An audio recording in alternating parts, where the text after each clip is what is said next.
말씀을 주실 때에 디모데후서 4장 7절의 말씀을 제가 봉독해드리고 우리 장로님 나오셔서 계속해서 말씀 증거해 주시겠습니다. 나는 선한 싸움을 싸우고 나의 달려갈 길을 마치고 믿음을 지켰으니, 이런 은혜의 말씀을 가지고 나오실 때 시청자 여러분 많은 중보기도 부탁드립니다. 많은 은혜 받으실 줄 믿습니다. 나오실 때 할렐루야로 환영하시겠습니다. 할렐루야! 장로님 수고하십시오. 기도하겠습니다. 거룩하신 하나님, 하나님께서 우리나라를 사랑하시고 우리나라 꽃 무궁화 샤론의 예수님을 상징하는 꽃을 가지고 한평생을 다 주님께 바친 이 체험을 아버지 말씀을 통하여서 증거하고자 하오니 하나님께서 함께 하시고 듣는 모든 이들에게 귀가 열려서 하나님의 은혜가 우리나라 꽃 무궁화에 있음을 우리가 깨달아 알고 아버지 나라 사랑, 교회 사랑, 예수님 사랑, 예수님 구원의 반열에 이르는 모든 백성들이 되게 하여 주시옵소서. 아멘. 예수님의 거룩하신 이름으로 감사기도하옵나이다. 아멘.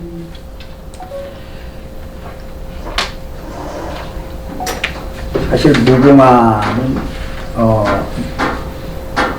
예수를 상징하는 꽃으로 그렇게 지정된 것은 내가 아직 몰라요. 영어 맨 처음에 내가 무궁화에 빠져들었던 것은 영어 학명으로 로즈 오브 샤론이라 나는 꽃 중에 꽃을 무궁화를 하기 전에는 장미꽃으로 알았어요. 그래서 이제 꽃의 여왕이라고 그렇게 로즈라는 말은 아름답다라는 뜻이거든요. 그래서 로즈 오브 샤론, 아름다운, 영어 뜻 그대로 하면 아름다운 예수라는 뜻입니다. 아멘. 우리 아까 찬송에도 참 거룩하고 아름답게 피소서 하는 샤론의 꽃 예수, 어떻게 이게 다 우연의 일치일까? 절대 아니라고 봅니다. 다 하나님의 뜻이 있어서.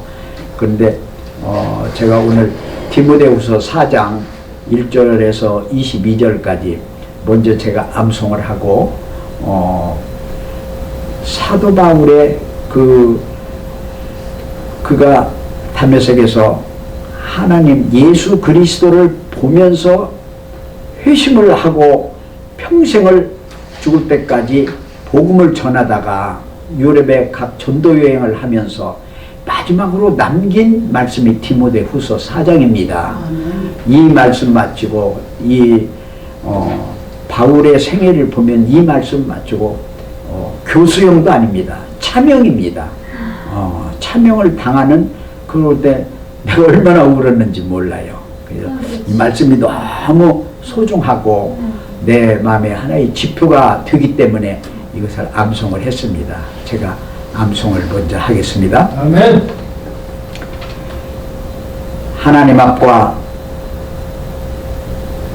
사람, 하나님 앞과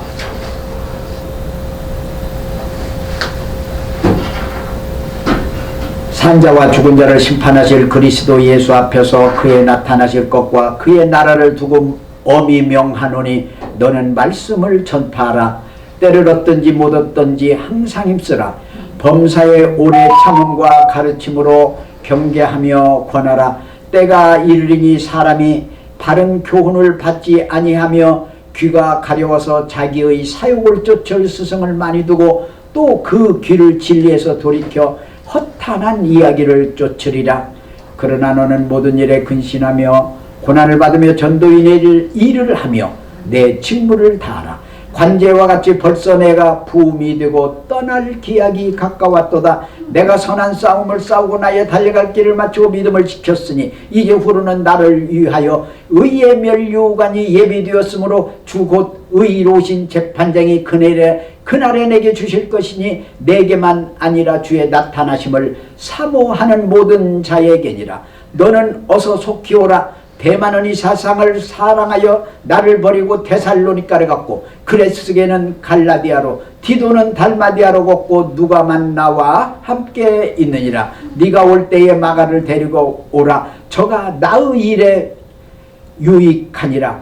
디도는 에베소로 보내었노라.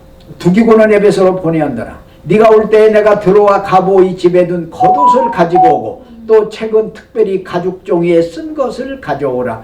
구리장색 알렉산더가 내게 해를 많이 보였으며 주께서 그 행한 대로 저에게 갚으시리니 너도 저를 주의하라. 저가 우리 말을 심히 대적하였느니라.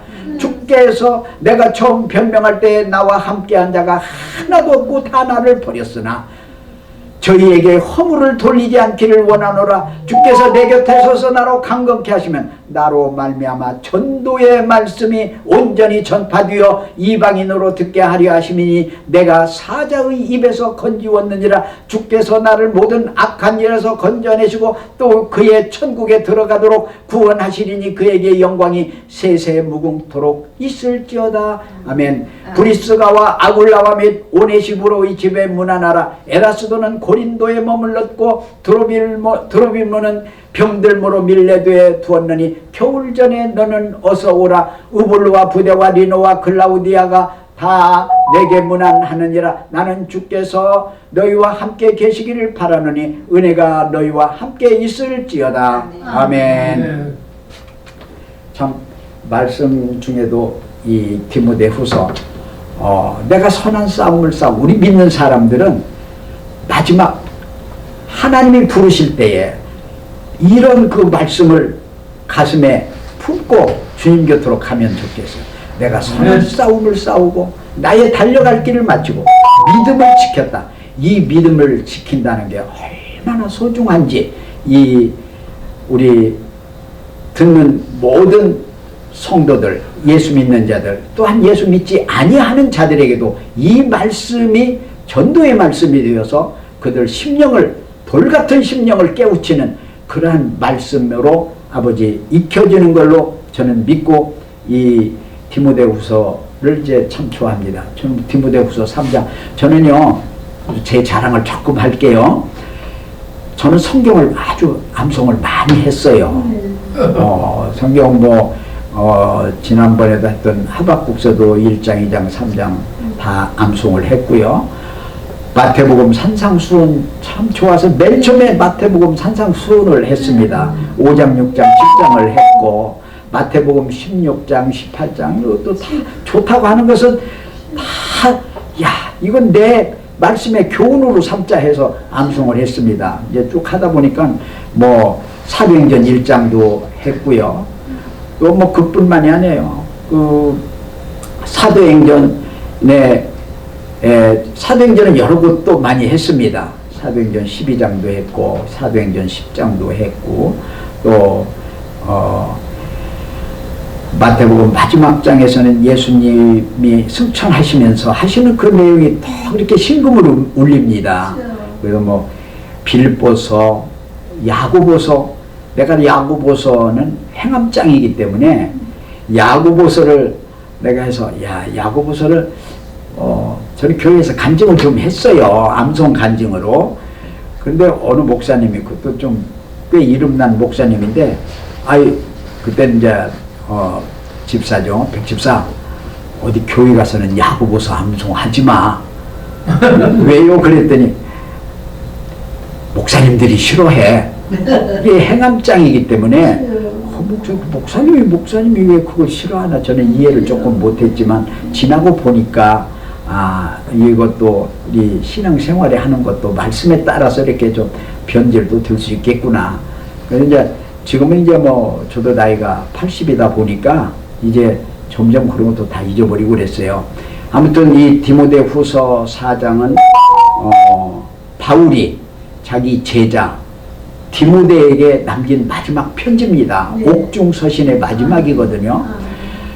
그거 내가 읽어보면서 바울이 이러한 삶을 살았는데 그가 예수 잡는 자들을 스데반을 비롯해 가지고 얼마나 많은 사람들을 잡아 바치는 것이 바리새인들 앞에 서기관들 앞에, 유대인의 장로들 앞에 예수 믿는 자들을 잡아가는 것이 그게 하나님께 영광이 되는 줄로 알았던 거예요.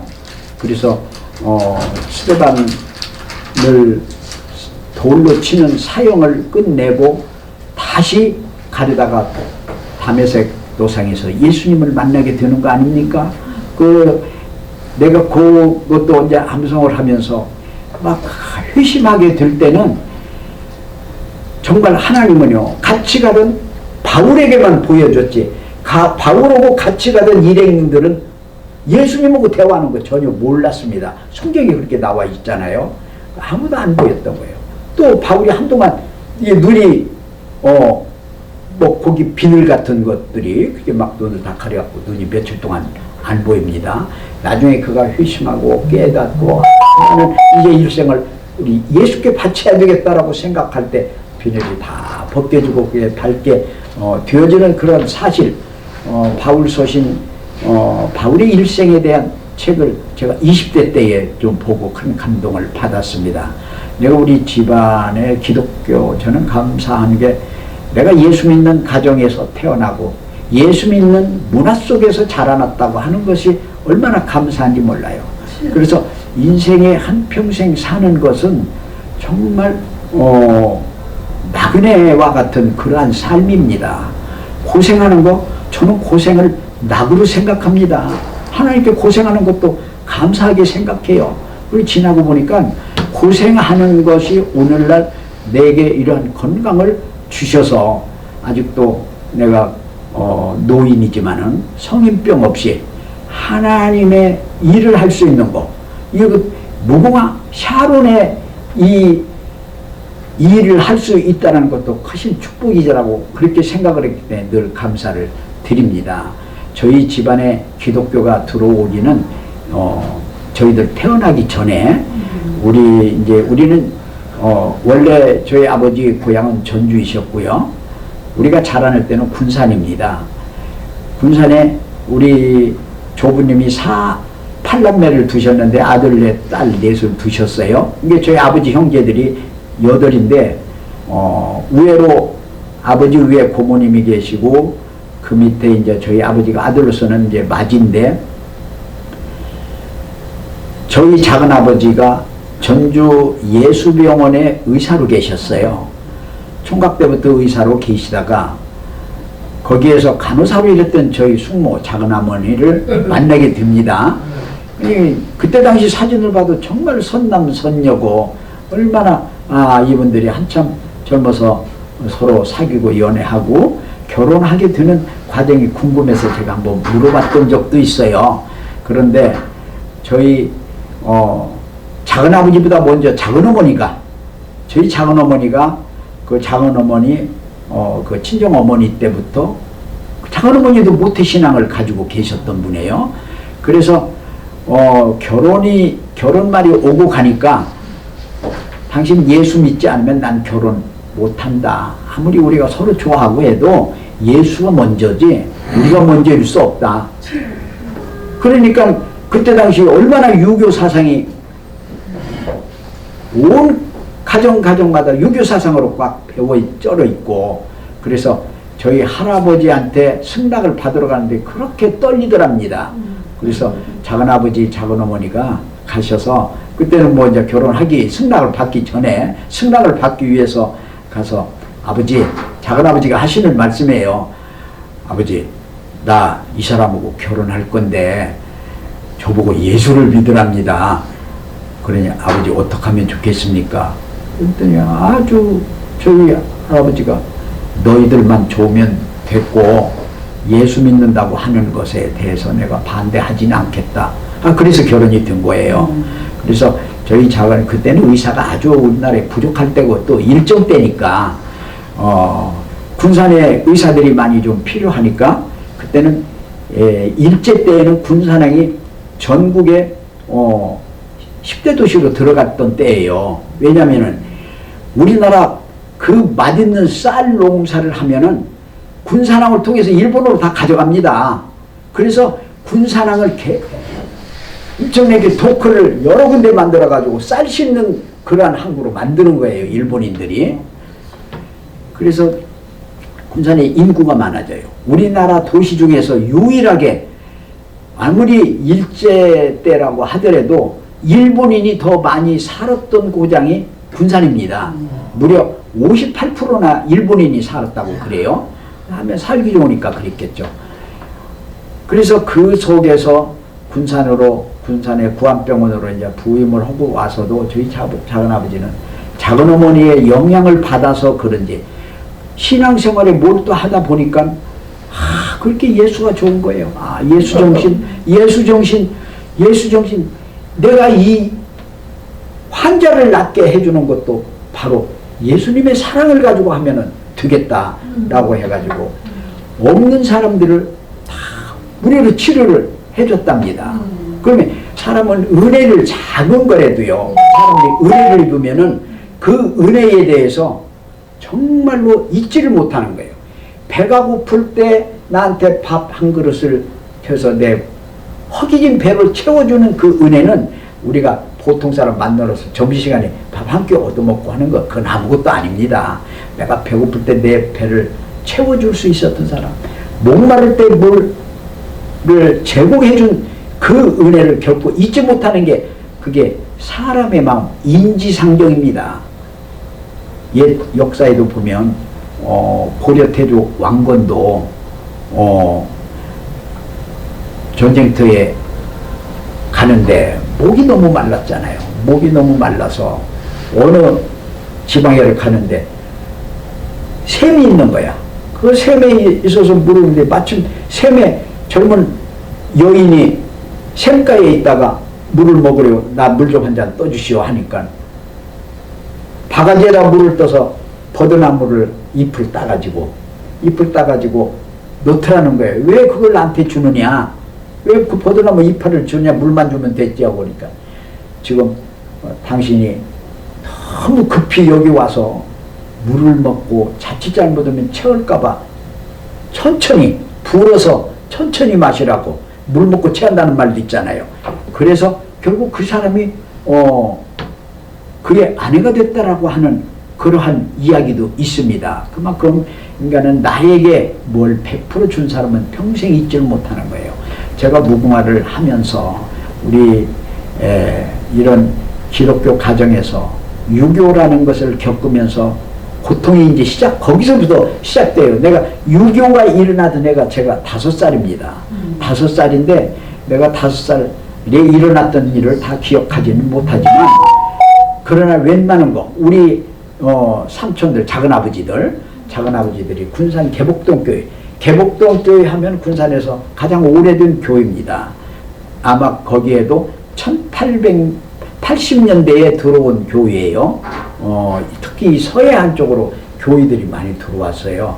그래서 군산에 이제 개복동교회가 지금 역사로 하면은 지금 거의 140년 가까워졌죠. 그런 곳이었는데 저희 그 군산 개복동교회는 내가 어려서 기억하기에 막 계단이 거의 한 100계단 이상으로 그렇게 높습니다. 조그마한 이제 동산 위에 있는데, 그래서 어느 날 전쟁이 딱 터진 게 6월 25일 북한에서 선전포고도 없이 우리나라를 침략을 합니다. 같은 민족끼리 38선을 넘어가지고. 그래서 삽시간에 서울이 함락되고 전국 다 해서 다 부산이 임시 수도가 되고 다 그렇게 되어졌을 때 군산에도 이미 이 인민군들이, 빨갱이들이 넘어와가지고 다 장악을 하게 돼요. 장악을 하게 되는데 저희 막내 숙부가 그때 25살 되던 해였어요. 저는 5살이니까 저하고 20년 차이 나는 작은아버지인데, 그 작은아버지가 전쟁이 나니까 교회, 개복동교회 부산에서 제일 큰 교회인데 가보니까 사람들이 하나도 없어. 주일날인데 예배하려고 오는데 당신 혼자만, 그 넓은, 그때 당시에는 의자가 어디가 있습니까? 그냥 마루 바닥이죠. 가운데 덜렁 앉아서 내가 배우기는 이렇게 배운 게 아닌데 하나님의 이 교회는 내가 지켜야 된다. 내가 지켜야 된다. 라는 생각이 막 나서 그 자리를 뜨지 않고서는 혼자 막 찬송하면서 저희 장아버지가 찬양주의도 하고 피아노도 하고 재주가 아주 많았다고 그래요. 당시에 이승만 대통령 미술을 얼마나 잘 그리는지 이승만 대통령도 신문에는 사진을 보고 그걸 그려가지고 이화장에 보내가지고 이승만 대통령이 저런 청년이 어디가 있느냐 그래갖고는 다 그래서 다음에 서울로 불러가려고 다 그랬는데 유교가 터진 거예요. 저희 작은아버지는 거기서 빨갱이들하고 잡히게 됩니다. 잡히게 돼가지고 거기서 다시 또 풀려나요.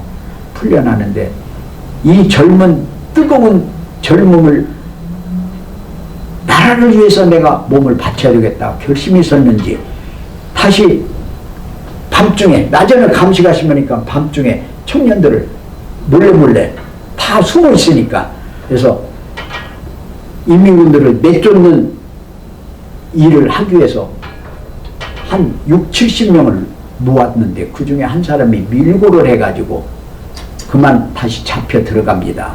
그때는 이제는 이 죄인 괴수가 돼버린 거예요. 그래서 57명인가? 다 붙들렸어요. 다 붙들려가지고 군산형무소에 가 있을 때에 인민군들이 그래도 같은 동족의 피가 흘러서 그런지 예수를 부인하고 자유를 부인하고 인민군에 가담하는 사람들은 다 살려주는 거야. 처음에는 그런 게 없는데 9월 15일 날 인천 상륙작전이 성공으로 끝나고 수도 서울 탈환이 며칠 남지 않았을 그때에 퇴로가 차단된 인민군들이 빨리 이 죄수들을 직접 처분을 해서 살려주든지 죽이든지 하고서는 도망간 곳이 지리산 공비로 다 들어갑니다. 지리산으로 다 숨어 들어간 거예요. 왜냐하면 이북으로 갈 수가 없으니까. 그때에 9월 24일 날이 저희 작은아버지가 처형된 날인데 57명을 딱 놓고 거기서 직접으로 자기들 자유 대한민국을 부정하고 우리 인민군의 동조를 한다라는 사인만 하면 다 살려주는 거야. 그게 57명 13사람이 남고 나머지는 다 석방이 다 됐어. 나머지 13사람은 저희 작은아버지가 맨 처음에 나는 이미 목숨을 내놓을 거 각오를 했기 때문에 그래서 끝내는 13명과 함께 그들의 총칼에 그냥 칼에 다 맞아서 어느 그 군산에 있는 월명산이라고 하는 계곡에 다 그냥 매장이 돼버렸었습니다. 그러다가 구해 찾았지만은 그때 당시 저희 지금도 작은아버지의 그 묘미를 세워준 게 바로 열사묘입니다. 열사 비석이에요. 거기에 군산 개복동계 김현정 당시 담임 목사가 비문 내용 새겨진 게 지금 그대로 있어요. 그 뒤에 우리 한국사 순교사를 정리하는 과정에서 기독교 순교사에 저희 작은아버지 이름도 그 반열에 올렸습니다. 올려서 내가 무궁화를 하게 된 것도 어쩌면 이러한 정신의 뿌리가 나한테까지 전달이 되지 않았나라는 생각을 늘 해서 내가 그 가는 길이 험하고 힘들고 어렵고 그야말로 자갈길, 가시밭길, 각종 어려운 구불길들을 다 지나고 하면서도 포기하고자 하는 생각은 한 번도 안 했습니다. 그래서 내가 늘 하는 게 그래 고생도 복이야. 고생도 내가 해야 되는 것이라면 이것도 복으로 감사함으로 받아야지 하다 보니까 이제 체력의 한계도 되고 벌써 나이가 이렇게 돼버렸어요. 그래서 이제 무궁화에 대한 모든 것을 알고 이것을 어떠한 방법으로 하겠느냐. 사람이 난 목사님들을 많이 생각해요. 목사님들 처음에 목회 시작할 때 얼마나 고생이 많습니까? 고생이 많아도 그걸 극복한 분들은 그래도 성공을 했어요. 근데 나 원래 뭐 장로 교회의 출신이지만은 조현 목사님 같은 경우는 서대문에서 처음에는 인정도 못 받았잖아요. 그랬는데 그 70년대 아닙니까? 70년대. 그랬는데 그 뒤로 조현 목사님은 그런 걸 다 극복하고 세계에서 제일 큰 순복음 교회를 일으켜 세웠단 말이에요. 그래서 이 서울에도 전국적으로 크고 작은 교회들이 그렇게 많은데 오래된 목회자님들은 여러 가지로 내가 보면은 그 고난의 길을 다 이기신 분들이에요. 그래서 나도 이 무궁화의 길은 고난의 길이니까 내가 감당해야 되는 길이라면 당연히 해야 된다. 내가 무궁하면서 한두 번 어디 그래도 남자라고 하는 사람이 자기 하고자 하는 의지가 있을 때는 절대적으로 아무리 아픔이 심하다 하더라도 눈물을 보이지 않는 법입니다. 그런데 제가 눈물을 몇 번 좀 보인 적도 있어요. 제 주위에는 어려운 사람들이 아주 많습니다. 그 중에서 무궁하고 같이 곁들여서 하는 분들, 그런 분들 내가 뭐 형편이 닿는 대로 조금씩 때로는 현금으로도 때로는 물질로도 그 농사한 것들을 가을이면 또 갖다 주고 막 하면서 돕는 분들이 여러 번 좀 계셨는데 이제 무궁화 단체를 제가 관여를 하면서부터는 그렇게 하기조차도 어렵게 돼요. 이 단체 운영이 얼마나 어려운지. 그래서 이제는 저도 이제 나이가 원만하고 이거 하는 게 얼마나 하면 얼마나 하겠어요. 하나님께 내 체력을 지켜주실 때까지는 제가 하려고 마음을 먹고 있습니다만은 이 뜻을 위해서는 기반을 좀 바르게 닦아야 되겠다. 기반을 닦는다는 것이 무엇입니까? 이게 이 단체가 하는 일을 보니까 사회공익을 해야 돼요. 사회공익. 사회공익이란 이 사회에 공익적인 일을 해야 되는 거예요. 그러면 공익적인 것이 뭐냐? 봄철에 무궁화를 심는 일입니다. 무궁화를 심는 일이 이게 공익 행사라고 그래요. 공익전이. 그래서 무궁화를 심을 때는 우선 첫째 묘목이 있어야 될 거 아니에요. 묘목이 있어야 되고 가서 심어야 되는 곳에 다 물리적으로 생기는 비용이 발생하잖아요. 그런데 무궁화는 내가 농사를 했기 때문에 무궁화 묘목은 있습니다. 그런데 가서 심으려면 이걸 죄다 굴치 다 캐가지고 가서 옮겨서 심어야 되는 그런 일에 다 상당한 비용이 많이 발생이 돼요. 그래서 내가 한 20년 전부터 이제 2014년도까지 약 한 10여 년간은 무궁화를 그냥 무상으로 안 들어간 데가 없습니다. 우선 크게는 태릉선수촌, 진천선수촌에 무궁화를 갖다가 심어주고 또 육군사관학교, 공군사관학교, 또 서울지방병무청, 또 대전에 있는 국방과학연구소, 1사단, 3사단, 1군단, 3군단, 6군단, 1사단에서부터 여러 사단의 무궁화를 내가 한 차씩 그냥 갖다 줍니다. 한 차씩 갖다 주고 젊은 장병들이 있으니까 거기는 갖다만 주면 되는 거야. 장병들이 심는 거니까. 가서 심는 요령 이런 것만 가르쳐주고 사단장들이나 군단장들 오고 차 한 잔 마시고 오는 것이 고작입니다. 그러는데 8사단 같은 경우는 그 사단장이 장로님이 어느 교회 장로님인지 모르겠습니다만은 이 무궁화를 한 차 가져온다고 하니까 장로님이 그 사단 본부까지 미리 나와서 기다리고 있는 거예요. 내가 그렇게 같은 장로님이라도 이런 마음을 가지고 계신 분이 계시구나 라고 생각을 해서 얼마나 고맙고 감사했는지 모릅니다. 그것뿐이 아니라 무궁화 사진 전시 앞으로 내가 목사님들하고 내가 그건 좀 상의를 해야 돼요. 무궁화 사진 전시는 내가 좋은 사진 많이 가지고 있는 것도 있고 국가에서 공모전으로 가지고 있는 그러한 사진도 내가 가져올 수 있고 해서 이 사진 제작해 가지고 전국에 다니면서 무궁화 사진 전시를 하고 싶어요. 그래서 무궁화 사진 전시하는 일 얼마나 그 은혜가 많은지 모릅니다. 맞습니다. 이러한 것들을 이제는 교회에 관계된 또 이 선교 방송을 하시는 우리 목사님 이런 분들이 적극적으로 제 뜻을 좀 들으시고 여기에 길을 함께 연구하는 그런 길이 됐으면 좋겠습니다.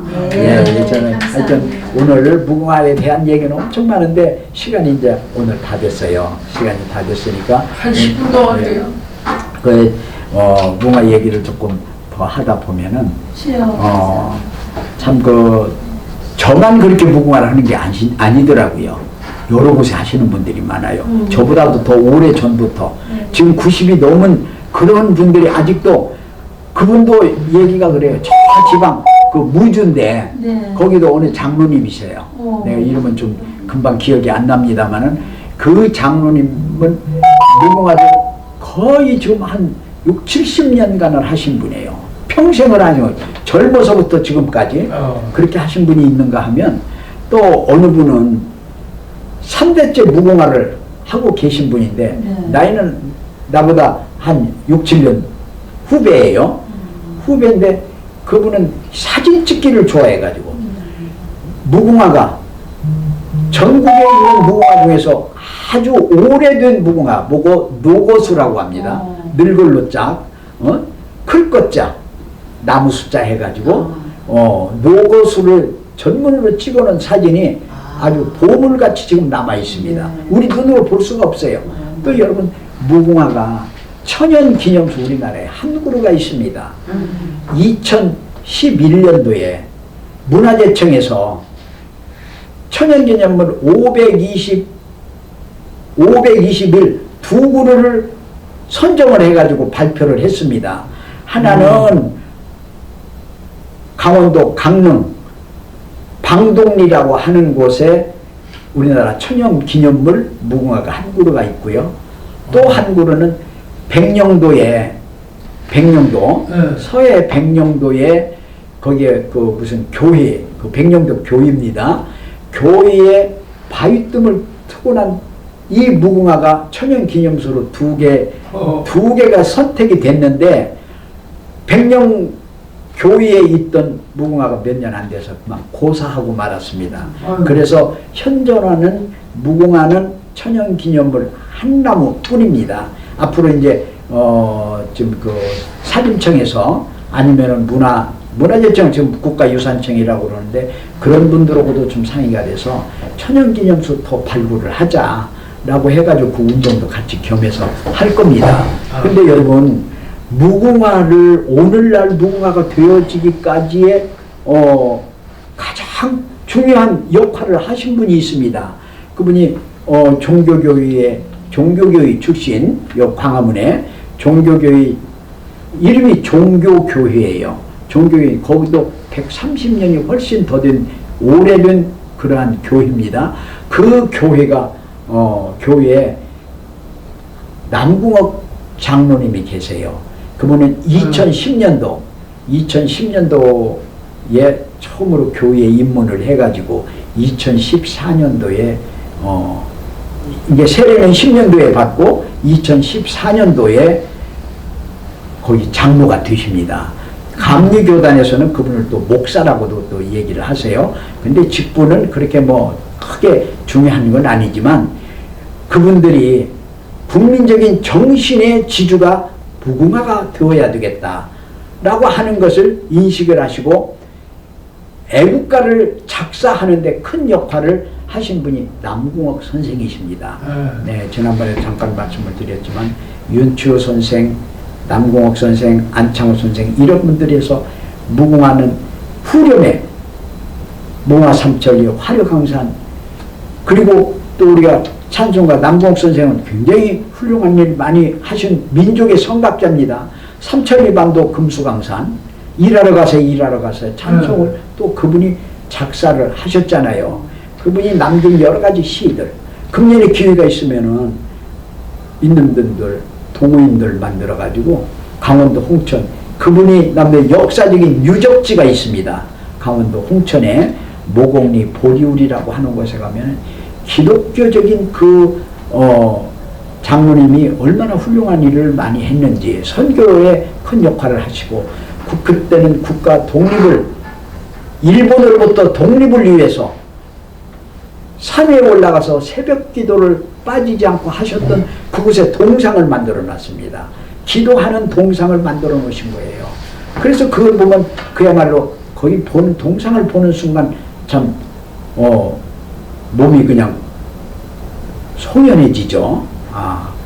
이런 분이 계셨기에 오늘날 우리 대한민국이 있구나.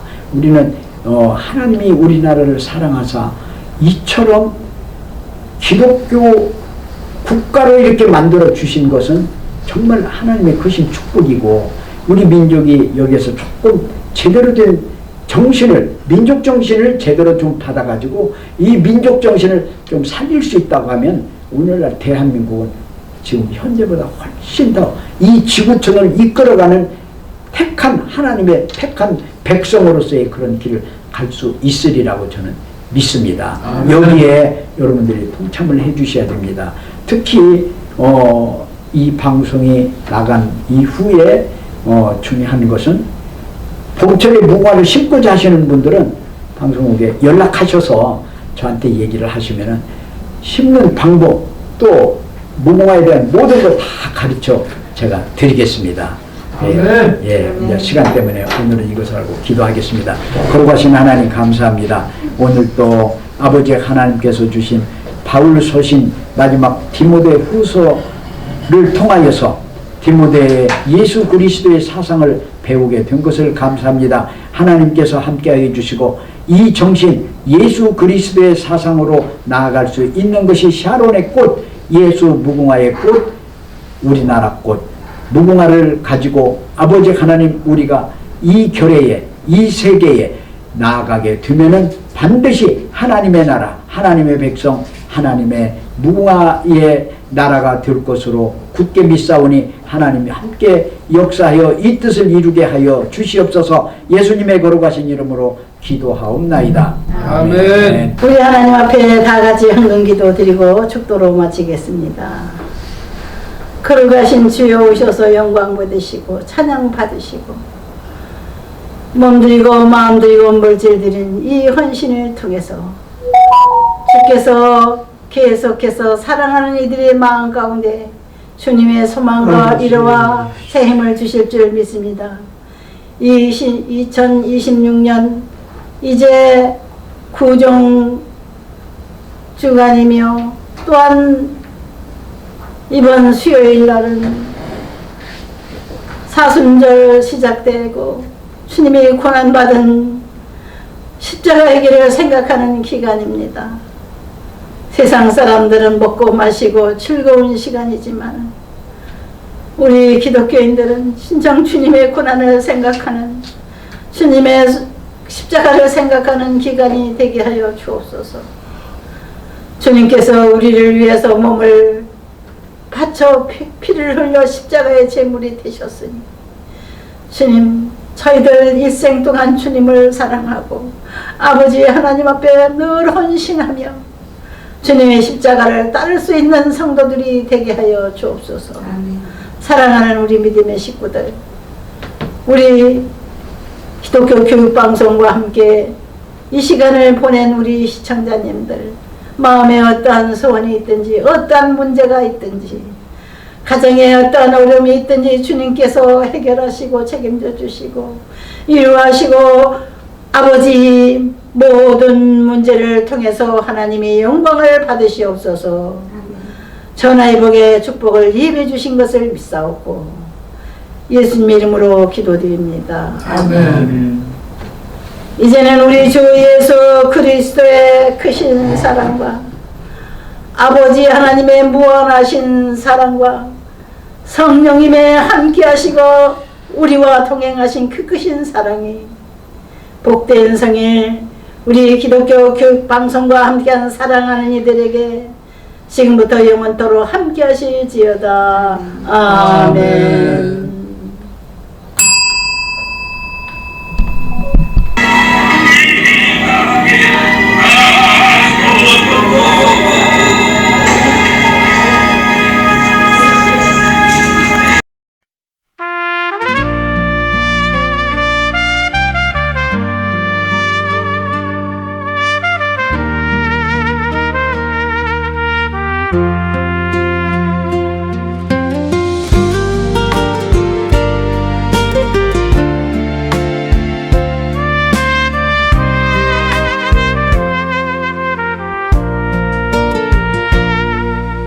조용히 피어나는 무궁화 영원한 자랑의 꽃이여 삼천리 강산 가득 피어난 우리 민족의 심장에 새겨진 사랑, 바람에 흔들리며 노래하는 희망의 꽃, 태양 아래 빛나는 상징. 한없이 피어나 끊임없이 피어나는 끝없는 사랑의 이름이여. 무궁화 삼천리 화려강산 대한의 자랑 무궁화여, 반만년의 역사를 품고 피어난 우리나라 꽃 무궁화여. 끝없이 피는 꽃 희망의 노래, 인내와 사랑의 상징아. 대한의 마음에 피어난 무궁화 영원히 빛나리라. 세벌부터 징월까지 매일 새롭게 피어나는 꽃잎들, 뜨거운 땅과 차디찬 곳에서도 강인하게 뿌리 내린 자태. 100일이면 피어나는 소박한 사랑의 꽃이여, 변함없는 마음과 인내의 상징, 우리 민족의 정신이여. 샤론의 수선화처럼 피어난 백합화 같은 순수함이여, 아가서의 말씀처럼 나는 샤론의 꽃 백합화 같도다. 예수의 사랑을 담아 도덕과 의리로 빛나는 나라, 근화의 나라 대한민국 강인하고 아름다운 꽃이여. 무궁화 삼천리 화려강산 대한의 자랑 무궁화여, 반만년의 역사를 품고 피어난 우리나라 꽃 무궁화여. 끝없이 피는 꽃 희망의 노래, 인내와 사랑의 상징아. 대한의 마음에 피어난 무궁화 영원히 빛나리라. 무궁화 삼천리 화려강산 대한의 자랑 무궁화여, 반만년의 역사를 품고 피어난 우리나라 꽃 무궁화여. 끝없이 피는 꽃 희망의 노래, 인내와 사랑의 상징아. 대한의 마음에 피어난 무궁화 영원히 빛나리라. 우리의 꽃 무궁화여, 영원히 피어나라. 대한의 자랑 역사의 꽃 무궁화여, 길이 빛나라.